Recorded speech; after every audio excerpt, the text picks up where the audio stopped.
Hello and welcome to yet another episode of PPG Reads. Today I have selected a short story in English for all of you, a story which is very close to my heart and is written by one of my favorite authors of all time, Leo Tolstoy. And the story is special because it drives home the point in a very simple and subtle way, the fact that one should not aspire to get more than what one actually needs. I'm sure many of you would have guessed the name of the story by now. It is none other than The Imp and the Crust, written by Leo Tolstoy. So, here goes. A poor peasant set out early one morning to plough, taking with him for his breakfast a crust of bread. He got his plough ready, wrapped the bread in his coat, put it under a bush, and set to work. After a while, when his horse was tired and he was hungry, the peasant fixed the plough, let the horse loose to graze, and went to get his coat and his breakfast. He lifted the coat, but the bread was gone. He looked and looked, turned the coat over, shook it out, but the bread was gone. The peasant couldn't make this out at all. That's strange, thought he. I saw no one, but all the same, someone has been here and has taken the bread. It was an imp who had stolen the bread while the peasant was ploughing, and at that moment he was sitting behind the bush, waiting to hear the peasant swear and call on the devil. The peasant was so sorry to lose his breakfast, but it can't be helped, said he. After all, I shan't die of hunger. No doubt whoever took the bread needed it. May it do him good. And he went to the well, had a drink of water, and rested a bit. Then he caught his horse, harnessed it, and began ploughing again. The imp was crestfallen at not having made the peasant sin, and he went to report what had happened to the devil, his master. He came to the devil and told him how he had taken the peasant's bread, and how the peasant, instead of cursing, had said, "May it do him good." The devil was angry and replied, "If the man got the better of you, it was your fault. You don't understand your business. If the peasants and their wives after them take to that sort of thing, it'll be all up with us. The matter can't be left like that. Go back at once," said he, "and put things right. If in 3 years you don't get the better of that peasant, I will have you ducked in holy water." The imp was frightened. He scampered back to earth, thinking how he could redeem his fault. He thought and thought and thought, and at last hit upon a good plan. He turned himself into a laboring man and went and took service with the poor peasant. The first year, he advised the peasant to sow wheat in a marshy place. The peasant took his advice and sowed in the marsh.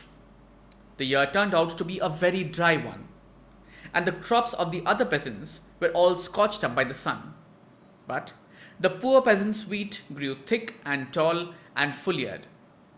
Not only had he grain enough to last him for the whole year, but he had much left over besides. The next year, the imp advised the peasant to sow on the hill, and it turned out to be a wet summer. Other people's wheat was beaten down and rotted, and the ears did not fill. But the peasant's crop upon the hill was a fine one. He had more grain left over than before, so he did not know what to do with it all. Then the imp showed the peasant how he could mash the grain and distill spirit from it, and the peasant made strong drink and began to drink it himself and give it to his friends. So the imp went to the devil, his master, and boasted that he had made up for his previous failure. The devil said that he would come and see for himself how the case stood. He came to the peasant's house and saw that the peasant had invited his well-to-do neighbors and was treating them to drink. His wife was offering the drink to the guests, and as she handed it round, she stumbled against the table and spilled a glassful. The peasant was angry and scolded his wife. "What do you mean? Do you think it's ditch water, you cripple? That you must go pouring good stuff like that all over the floor? The imp nudged the devil, his master, with his elbow. See, said he, that's the man who did not grudge his only crust. The peasant, still railing at his wife, began to carry the drink around himself.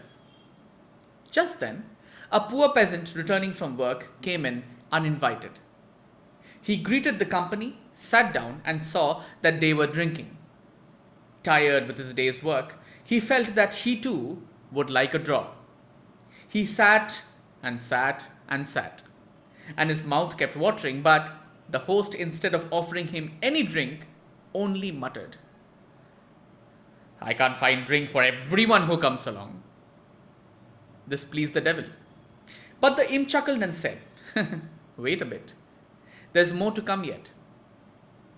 The rich peasants drank, and their host drank too, and they began to make false, oily speeches to one another. The devil listened and praised the imp. If, said he, the drink makes them so foxy that they begin to cheat each other, they will soon be all in our hands. Wait for what's coming, said the imp.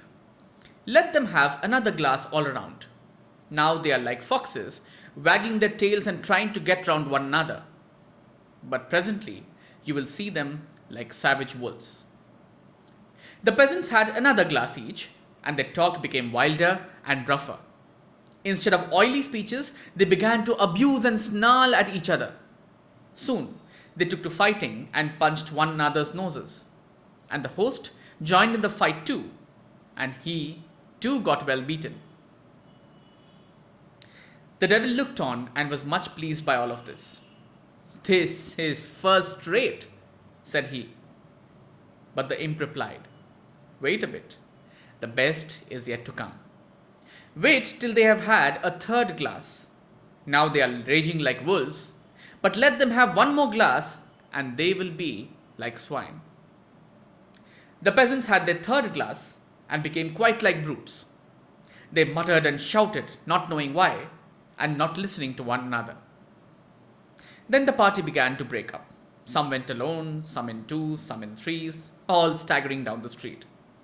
The host went out to speed his guests, but he fell on his nose into a puddle, smeared himself from top to toe, and lay there grunting like a hog.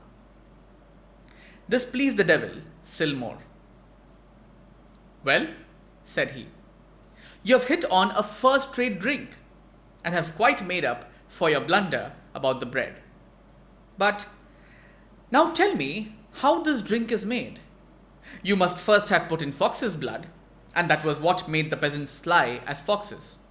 Then I suppose you would have added wolf's blood, and that's what made them fierce like wolves. And finally, you must have finished off with swine's blood to make them behave like swine.